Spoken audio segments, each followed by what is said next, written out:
కదా. కానీ target media Navnirman hoardings మాత్రం అక్కడ రోడ్ల మీద కనబడ్డాయి అనుకోండి రేవంత్ రెడ్డి గారు. మిగతా వాళ్ళందరినీ రోడ్డుకి ఇచ్చి ఈ rule is rule, rule is rule, GO is GO for all the public, rule is rule for all the public. కేవలం నవనిర్మాణ్ టార్గెట్ మీడియా హోర్డింగ్సే ఉండి చిన్న చిన్న హోర్డింగ్స్ బిజినెస్ వాళ్ళని పెట్టుకోది ఇవ్వమంటే కాదు, కుదరదు. మీరు ఇప్పుడు అంటున్నారు కదా హోర్డింగ్స్ ఎవరు పెట్టుకోవడానికి వీల్లేదని. నవనిర్మాణ్ హోర్డింగ్స్ ఎక్కడన్నా కనబడ్డాయో ఆ ఏరియాలో మా దృష్టికి వచ్చిందో ఇక అంతే సంగతులు గుర్తుపెట్టుకోండి. కాంగ్రెస్ ఎజెండా ఫిరాయింపులే. నైని కోల్ బ్లాక్ ఓపెనింగ్కు సహకరించండి. ఒడిశా సీఎం మాజుకి డిప్యూటీ సీఎం బట్టి విజ్ఞప్తి.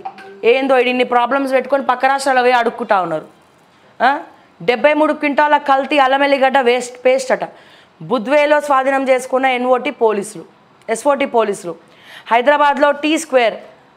ఎస్ఓటి పోలీసులకి నమస్కారం అండి, బాగున్నారా? టిఫిన్లు కాఫీలు అన్నీ అయినాయా? మా ఇంటెలిజెన్స్ బాగుందా? ఎంత బాగుందంటే వాళ్ళు అద్భుతంగా శ్రావ్య ఏం చేస్తుంది, ఎక్కడికి పోతుందని చూస్తూ ఉన్నారు. జర మీరు వచ్చేటప్పుడు చెప్తే భోజన ఏర్పాట్లు చేస్తాం సార్. మీరు ఎండల వర్షాలలో తిరగడం నాకు ఇష్టం లేదు.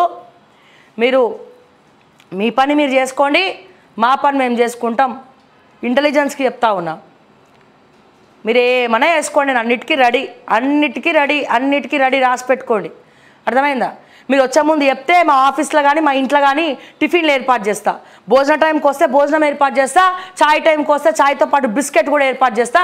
కానీ సోమేష్ కుమార్ గారు వేసినట్టు 2 కోట్ల బిల్లు మాత్రం నేను వెయ్యా. ఉచితంగా పుక్కట్లు ఇస్తాను నేను, ఎందుకంటే పోలీసులు అంటే జర గౌరవం ఉంది కాబట్టి. మా ఇంటెలిజెన్స్ నిఘాలు నమస్కారం సార్. సోర్సెస్ ఏడికెళ్ళి వస్తున్నాయంటే మా ప్రజలకెళ్ళి వస్తున్నాయి. మా నెంబర్ మీకు ఇస్తాం, దాని మీద కూడా నిఘా పెట్టుకోండి. మా ప్రజలు ఏం మాట్లాడుతారో కూడా వినండి దయచేసి. ఇది మాత్రం చెప్పారు రిపోర్ట్లు తీసుకుపోయి రేవంత్ రెడ్డికి. శ్రావ్య కల్కి సినిమా పోయింది, ఏ థియేటర్లో పోయింది కూడా చెప్తుర్రు. ఇప్పుడు కల్కి సినిమా కాదు, ఇప్పుడు భారతీయుడు 2 కూడా వచ్చింది. నా గది కూడా పోతా. ఈరోజు రాత్రి పోవాలన్నా వీకెండ్ కదా, రేపన్నా పోతా. అర్థమైందా? భారతీయుడు 2 అద్భుతంగా ఉందంట. మన వ్యవస్థ పైన తీసినటువంటి సినిమా. గిట్లాంటి సినిమాలు భారతీయుడు 1 చూసినాం, ఇప్పుడు భారతీయుడు 2 చూస్తున్నాం, భారతీయుడు 3 కూడా వస్తుందట. నిన్న రిలీజ్ అయింది భారతీయుడు 2, అద్భుతంగా ఉందంట. ఈ రాజ్యాంగంలో మన భారతదేశంలో జరిగే గబ్బు మొత్తం ఆ సినిమాలో తీసిర్రబ్బా. పుణ్యాత్ముడు ఆ శంకర్ ఉన్నది ఉన్నట్టు చూపించండు. నిజంగా చాలా సంతోషం అవుతుంది. ఈ సినిమా చూడండి పోయి. ఆ రేవంత్ రెడ్డికి చూపెట్టండి ఫస్ట్. మా బీఆర్ఎస్ ఎమ్మెల్యేలకు 119 మంది ఎమ్మెల్యేలకు ఈ భారతీయుడు 2 సినిమాను దయచేసి అసెంబ్లీలో చూపెట్టాలని నా విజ్ఞప్తి. ఎందుకంటే ఆ సినిమా చూసిన తర్వాత అన్న 2 కన్నీటి బొట్లు అన్న ఎమ్మెల్యేలు కారుస్తే జర కొంచెమన్నా మార్పు వస్తుంది వాళ్ళలో. 119 మంది ఎమ్మెల్యేలు ఉన్నారు తెలంగాణ రాష్ట్రంలో. ఈ 119 మంది ఎమ్మెల్యేలు ప్లస్ మా ఐఏఎస్ ఆఫీసర్ నవీన్ మిట్టలకి అయితే కంటిన్యూస్గా రోజంతా ఎన్ని షోలు ఉంటే అన్ని షోలు చూపించండి. మొత్తం వీళ్ళందరికీ సెక్రటేరియట్లోనో అసెంబ్లీలోనో స్క్రీన్ పెట్టి సినిమా చూపించాల్సిందిగా రేవంత్ రెడ్డి గారికి నా విన్నపం. ఒక రిక్వెస్ట్ చేస్తూ ఉన్నా రేవంత్ అన్నకు. మీతో సహా మీ మంత్రులు, ఈ చుట్టుపక్కల తిరిగే మంత్రులు, మీ ఎమ్మెల్యేలు 119 మంది ఎమ్మెల్యేలు, జెడ్పీటీసీలు, ఎంపీటీసీలు, సర్పంచులు, కుటుంబ సభ్యులు ఎందరు ఉంటే అందరు ఆ సినిమా చూసి జరనన్న మార్పు తెచ్చుకుంటారా నాయన, మీకు దండం పెడతా. చచ్చిపోతున్నాం ఇట్లా మాట్లాడలేక. ఏ గవర్నమెంట్ వస్తే మాకు ఏందండి దుస్థితి? ఈ సినిమా చూసినాక 2 నాప్కిన్లు కూడా పట్టుకపోండి, కన్నీళ్ళు వస్తూ ఉన్నాయట. ఇట్లాంటి దౌర్భాగ్యం జరుగుతూ ఉంది. అక్కడ కూడా విద్యార్థుల ఫైటే. మళ్ళా నిరుద్యోగం లేదు, డబ్బులు ఉన్నోడికే ఉద్యోగాలు, డబ్బులు లేనోడికి బలాదూరు తిరుగుళ్ళు రోడ్ల మీద. సో ఇదే ఉంది సినిమాలో. మా డిఎస్సి ఆస్పిరెంట్స్ అందరికీ, మా గ్రూపు నిరుద్యోగులందరికీ బాగా దగ్గరగా మ్యాచ్ అవుతుంది. మరి సినిమా చూసిన తర్వాత రేవంత్ రెడ్డిలో మార్పు వస్తుందేమో చూద్దాం. ప్లీజ్ రిక్వెస్ట్ చేస్తున్నా రేవంత్ అన్న, నా కోసం ఆ సినిమా చూడండి. వీలైతే సెక్రటేరియట్లా స్క్రీన్లు పెట్టి ఏర్పాటు చేయండి. బలగం సినిమా అప్పుడు చేసిరు కదా, గట్లనే భారతీయుడు 2 చేస్తే సమాజం కొంచెం అన్న మారుతుందన్న. ప్లీజ్ ఏమంటారు ప్రజలారా, ఫ్రెండ్స్, నా ప్రియమైన మిత్రులారా? నేను చెప్పింది కరెక్టే కదా?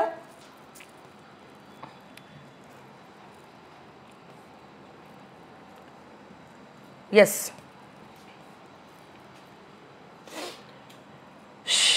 నెక్స్ట్ ఇక ఏముంది, ఇక V6లో అన్నీ ఈ పేపర్లు అన్నీ ఇవే ఉన్నాయి. హైదరాబాద్లో టీ స్క్వేర్ అట. ఆయన వచ్చి టీ హబ్ అన్నాడు, ఈయన వచ్చి టీ స్క్వేర్ అంటుండు. మొత్తానికి చదువులు మర్చిపోతున్నాం. A² + B² మర్చిపోతున్నాం, A+B² మర్చిపోతున్నాం. చదువులన్నీ గాలికి ఎగురుతున్నాయి. టీ హబ్బులు అంటారు, గబ్బులు అంటారు, T² అంటారు. ఏం చేసుకోనికి ఇవన్నీ? ఇన్ని కులిపోయిన ఇష్యూస్ పెట్టుకొని రాయదుర్గంలో డెవలప్ చేయాలని సర్కారు నిర్ణయం. చేయండి. ఆ డెవలప్మెంట్ కింద 200 కోట్లు వేసేస్తారు వెనకాల సార్, మనలో మన మాట ప్లీజ్. నెక్స్ట్ ఇక ఎంటర్టైన్మెంట్ టూరిస్ట్ హబ్గా అభివృద్ధి అట. ఆ బీఆర్ఎస్లో మిగిలేది 4. 15 రోజుల కాంగ్రెస్లో బీఆర్ఎస్ LP విలీనం.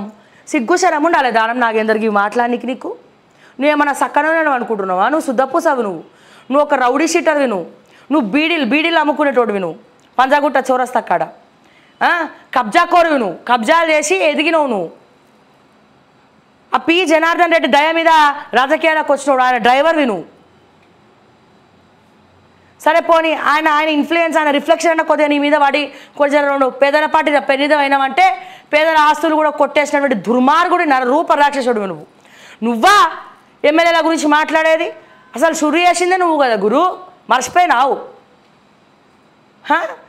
ఈ వలసలు షురు అయినవే నీ నుండి మర్చిపోయినట్టు నువ్వు. జర చిన్న మీద సితికింది. గత ప్రభుత్వం 10 ఏళ్లలో ఎమ్మెల్యే గుండి నువ్వు ఏమేమి దందాలు చేసినావు? నువ్వు మరి దందాలు చేసినావు, కబ్జాలు చేసినావు, గోడగట్టినావు అడ్డంగా. ఏనాడన్నా బస్తీలకు పోయిన ముఖమేనా పాపం చూసినావా? నువ్వు ఎక్కడికైనా పోయినావా? నీకు ఎమ్మెల్యేగా రాజీనామా చేసి ఎంపీగా పోటీ చేసే దమ్ము లేదు నీకు. నువ్వు మాట్లాడుతున్నావు ఇవన్నీ మాటలు. బీఆర్ఎస్లో ఎమ్మెల్యేలను పురుగుల్లా చూసేటోళ్ళట. నాకు నవ్వు వస్తుంది. దీంతో మాత్రం ఏకీభవిస్తాను నేను. ఎందుకంటే మీరు పురుగులే కదయ్యా. పురుగుల్లా కాకపోతే బొద్దింకల్లాగా చూడాలనా, లేకపోతే పాములక్క చూడాలనా? ఎట్లా చూడమంటావు దానం నాగేందర్? మీరు అందరు పురుగులేనయ్యా, ఎమ్మెల్యేలు పురుగులే. మీ పురుగుల వల్ల మా రైతులు, మా రైతాంగం, మా నిరుద్యోగులు పురుగుల మందు పట్టుకొని తిరుగుతారు. ఈ పురుగుల్ని చంపుదామని.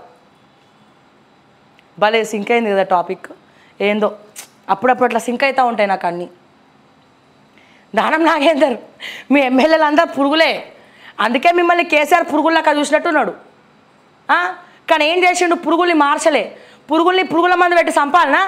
ఆయన పురుగుల మందు పెట్టి చంపకుండా పురుగుల్ని పెంచి పోషించిండు అన్నట్టు. ఈ పురుగుల్ని ఏం చేసిండు? పెంచి పోషించిండు. పెంచి పోషించిన పురుగులు పాపం ఎప్పటికైనా డేంజర్ అని కేసీఆర్ పసిగట్టలేకపోయాడు. మొత్తం ధరణిని అడ్డుపెట్టుకొని దోచుకున్నావు. నిమిషం వెనకాల మొత్తం కబ్జా చేసేవి. ఏమవుతుంది కానీ వాళ్ళ తాటి మట్ట కూడా కాదు. నువ్వు నిన్ను ఎమ్మెల్యేగా పైసలు తీసుకొని ఓట్లు వేసినోడికి చెప్పాలి. నిజంగా ఇటువంటి ఎమ్మెల్యేలని గెలిపించిన పాపం ఎవరిదో కాదు, ప్రజలదే. మన సొప్పులు తీసుకొని మీ సొప్పులు తీసుకొని మీరే కొట్టుకోవాలి. పైసలకు కమ్ముడు పోయి 1000 రూపాయలు 2000 కమ్ముడు పోయి ఇటువంటి సన్నాసులని ఓట్లేసి గెలిపిస్తున్నారు కదా, ప్రజలదే తప్పు.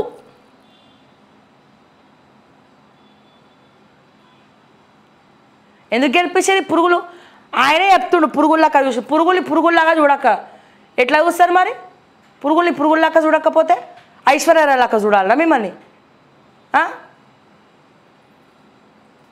ఏం సార్, ఏం మాట్లాడుతున్నావు సార్? ఆయన ఫ్రెండ్స్ బినామీలు 1000 కోట్లు దోచుకున్నారు. మరి నువ్వేం చేసినావయ్యా? నువ్వెంత దోచుకున్నావు చెప్పాలా? నేను తీయమంటావా? ప్రూఫ్స్ అన్నీ ఉన్నాయి, మస్తు ప్రూఫ్స్ ఉన్నాయి మా దగ్గర. అబ్బో మీ చిట్టాలు ఉన్నాయి. ఆ మన గోవర్ధన్ రెడ్డి నువ్వు కలిసి ఏం చేసినావు తెలియదా? మాకు తెలియదు అనుకున్నావు? చెప్పమంటావు, చూపించమంటావు, SOT పోలీసులను పంపిస్తావు. ఇక మొన్ననే వచ్చిపోయారు మా మధురానగర్ పోలీసులు. ఎందుకు వచ్చిరన్నా అంటే కొండా విశ్వేశ్వరరెడ్డి గురించి ఎలక్షన్స్ టైంలో శ్రావ్య మాట్లాడింది. ఒక గవర్నమెంట్ ఎంప్లాయీని ఎట్లా తీసుకుంటుంది లైవ్లకి? ఆ ఇంటర్వ్యూకి లైవ్కి తేడా కూడా తెలియదు మా కొండా విశ్వేశ్వరరెడ్డికి. అమెరికా పోయినట్టుండి ఇప్పుడు ఆయన గురించి మాట్లాడడం ఎందుకులే. కానీ ఆఖరికి కొండా విశ్వేశ్వరరెడ్డి కూడా మా మీద డిఫమేషన్ వేసిండంటే నవ్వాలనా ఏడవాలనా? UGC ఫండ్స్ నువ్వు ఎట్లా దొబ్బుక తిన్నావురా నాయన అని అడిగినాం. UGC ఫండ్స్ మొత్తం దొబ్బుక తిన్నాడు. ఆ దొబ్బుక తిన్నావు నాన్న అని అడిగితే ఆ బుక్ ఉంటుంది తేవయ్యా, కొంచెం ఆ టేబుల్ మీద బుక్ ఉంటుంది తీసుకురా. ప్రూఫ్స్ అడిగిరు మా పోలీసులు, మా మధురానగర్ CI SI ఎంక్వైరీకి వచ్చి ప్రూఫ్స్ అడిగిరు. రోజు పాపం వాళ్ళకు కుదురుతలేదు, నాకు కుదురుతలేదు. మంచోళ్ళు కొంచెం ప్రూఫ్స్ కావాలని అడిగో బుక్కే రెడీ చేసి పెట్టినాం ఇక్కడ. ఇంకో కొండా విశ్వేశ్వరరెడ్డి చిట్టా ఎక్కడెక్కడ ఎప్పుడెప్పుడు ఏ రకంగా ఎన్ని ఫండ్స్ మింగిండు. మళ్ళీ మా రేవంత్ అన్న చదువుకుంది కూడా గదే కాలేజ్లో, AV కాలేజ్లో చదువుకుంది. మరి ఏవి కాలేజ్ విద్యార్థులకు పాపం ఇవన్నీ అర్థమవుతలేవు. ఇగో హైలైట్ చేసి పెట్టాం ఇక్కడ. గీది చూపించినందుకు నా మీద డిఫమేషన్ వేసిండండి. అంటే ఎవరిని నమ్మాలండి ఇక్కడ మనం? ఏ లీడర్ చక్కగా ఉన్నాడండి? బిల్డింగే లేకుండా బిల్డింగ్ కట్టమని డబ్బులు తీసుకున్నాండి గవర్నమెంట్ దగ్గర. నాకు ఒకటి అర్థం కాక అడుగుతా, బిల్డింగే కట్టలే, ఆ కట్టని బిల్డింగ్కి కరెంటు మీటర్ సృష్టించిరండి. కరెంటు బిల్లు కూడా కడుతుర్రు. గదేదో సినిమా ఉండే బ్రహ్మానందం, చిన్నప్పుడు చూస్తుండే, ఏవిఎస్ బ్రహ్మానందం, సూపర్ హీరోస్ అనుకుంటా, నేనే హీరోనా సూపర్ హీరో ఏదో ఉంది. అందులో రాత్రికి రాత్రి బిల్డింగ్ ఇట్లా వస్తుంది. మరి వీళ్ళు ఇన్స్పెక్షన్కి వచ్చినప్పుడు బిల్డింగ్ వస్తుంది, అలా అయిపోయిన తర్వాత మాయమైపోతుందా మరి ఏందో తెలియదు.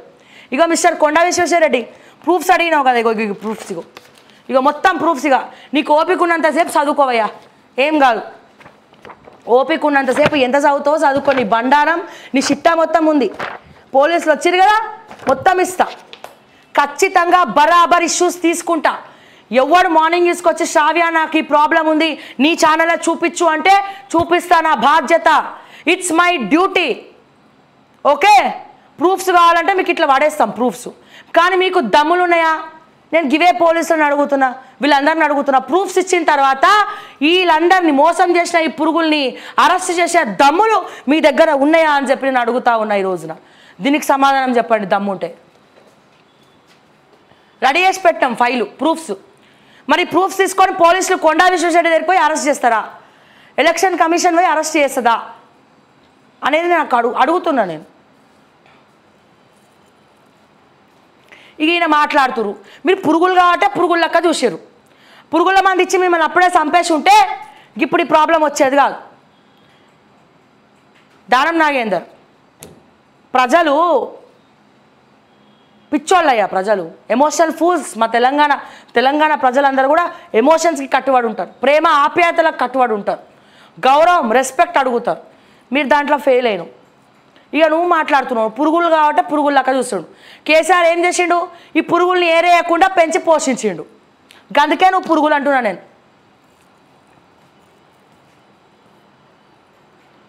ఇక కల్తీ అల్లం ఎల్లిగడ్డ పేస్ట్ అట, ఇంకెన్ని కల్తీలు చూడాలనో ఏమో. ఇక ఈ కలియుగం అంతా అట్లనే ఉన్నట్టుంది. అది నెక్స్ట్ ఇదేంది? ఇది 2000 కోట్ల భూదందా వెనుక సూత్రధారులు ఎవరు? గత బీఆర్ఎస్ హయాంలో విలువైన జాగాలను 59వ జీవో కింద కొల్లగొట్టే యత్నం. 900 గజాల చొప్పున 100 మందికి పైగా రెగ్యులరైజేషన్కి అప్లై. తెర ముందు బినామీలు, తెర వెనుక బీఆర్ఎస్ పెద్దలు. అక్రమాలను గుర్తించిన సర్కార్ పట్టాల జారీ నిలిపివేసి ఎంక్వైరీకి బినామీలను అదుపులోకి తీసుకొని విచారించాలని నిర్ణయం. నాకు నవ్వాలా ఏడవాలా అర్థం కావట్లేదు. ఇప్పుడు 59 జీవోకి శాంక్షన్ చేసేది, పర్మిషన్ ఇచ్చేది ఓడు, తంబులేసేది ఓడా అండి? నవీన్ మిట్టల్ కాదా? నవీన్ మిట్టల్ పోయి 2 అటొక్కటి ఇటొక్కటి వాయించారు అనుకో, ఆ నవీన్ మిట్టల్ చెప్పాడా ఎవడున్నాడు వెనకాల? మా నవీన్ మిట్టల్ 30% 40% పైసలు ఏంది పని చేయడండి, పుణ్యాత్ముడు. ఆయన చాలా స్ట్రిక్ట్ ఉంటాడు ఈ విషయంలో, చాలా స్ట్రిక్ట్ అంటే చాలా స్ట్రిక్ట్ ఉంటాడు మా నవీన్ మిట్టల్. చాలా మంచోడు, డబ్బులు ఇస్తేనే పని చేసేంత మంచోడు అనమాట. ప్యూర్ ఆఫ్ కైండ్ హార్ట్ అంటాం కదా, సో అటువంటి వ్యక్తి. ఇగో ఇవన్నీ 59వ జీవో అడ్డు పెట్టుకొని ఎవడెవడు ఏ దందా చేసిండో మా నవీన్ మిట్టల్ని తాడుపెట్టి కట్టేసి ఎటా ఇటా ఇటా ఇటా. పాపం నేను అరెస్ట్ అవ్వాలని కోరుకుంటున్నాను నవీన్ మిట్టల్, కానీ నాకు కూడా అరెస్ట్ అవ్వాలని ఉంది సార్. దమ్ములు ఉంటే నన్ను అరెస్ట్ చేసి చూపి. ఐఏఎస్ ఆఫీసర్ అందరికి చెప్తున్నా, ఓకే? నేను చెప్పేది ఏంటంటే, ఇగో ఎవడెవడు మింగిండో నవీన్ మిట్టల్కి అన్నీ తెలుసు. మరి రేవంత్ రెడ్డి ఎందుకు నవీన్ మిట్టల్ని అడుగుతలేడు? సుమి జర కనుక్కో సార్, నవీన్ మిట్టల్ని అడుగు, వెనకాల ఏ దొంగలు ఉన్నారో చెప్తాడు. ఎందుకు చెప్పాలా? అందులో ఆయన పాత్ర కూడా ఉంది. థమ్స్అప్ తాగండి ఉత్సాహంగా ఉల్లాసంగా. కాకపోతే మధ్య మధ్యలో కొంచెం పురుగులు వస్తున్నాయట, జాగ్రత్త. ఓకే, ఈ తంబులు పెట్టింది ఎవరు? నవీన్ మిట్టలే కదా. ఏందో నిజాలు చెప్తే మీకు